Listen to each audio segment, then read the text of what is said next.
So one of the things that we did really early on in our engagement with this issue is that we were part of a survey which was conducted in partnership with the CANs, where we interviewed just a little bit over 100 CANs.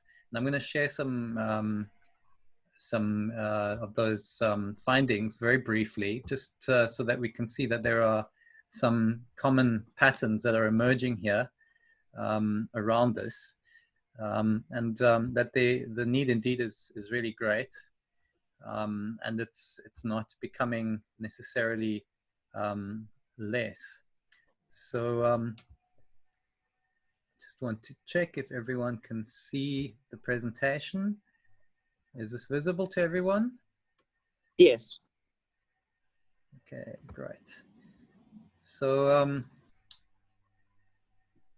so what we found is that most of the organizations that were preparing food or sharing food had previously done it, but about a third were new to it. So there's a lot of new initiatives that have come through. A lot of them initially operated from their private homes, some also from churches.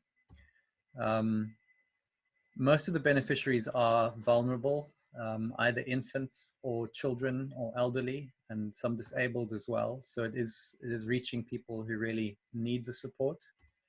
And the majority of the food that was offered by these groups was purchased, although donations of food also played a major role. The majority of what was donated actually came from community members or NGOs. And of the food that was purchased, most of it came directly from supermarkets. The supermarkets are playing a key role here, but they're also benefiting in a major way. And this is an issue which was raised by a colleague recently. Are the supermarkets really coming to the party in terms of providing more affordable sources of food for these types of initiatives, or are they actually making a profit as a result of all of this? Then in terms of the purchases, those were mostly funded personally or by community members, although there was some private donorship and NGO contribution at that stage. But what we've also seen from the survey is that the majority were not able to actually meet the needs. The needs are big and they seem to be increasing, even though from this small survey of about 100 organizations, about 42,000 people were being served. More than that were not being met. So the need is indeed quite great, and the resources are not adequate. And what the CANs that we interviewed shared is what they needed most was funds, actually. There was also an expression of need for cooking equipment, especially pots, dishes, and implements, and cooking things, such as gas cookers and such, but also food.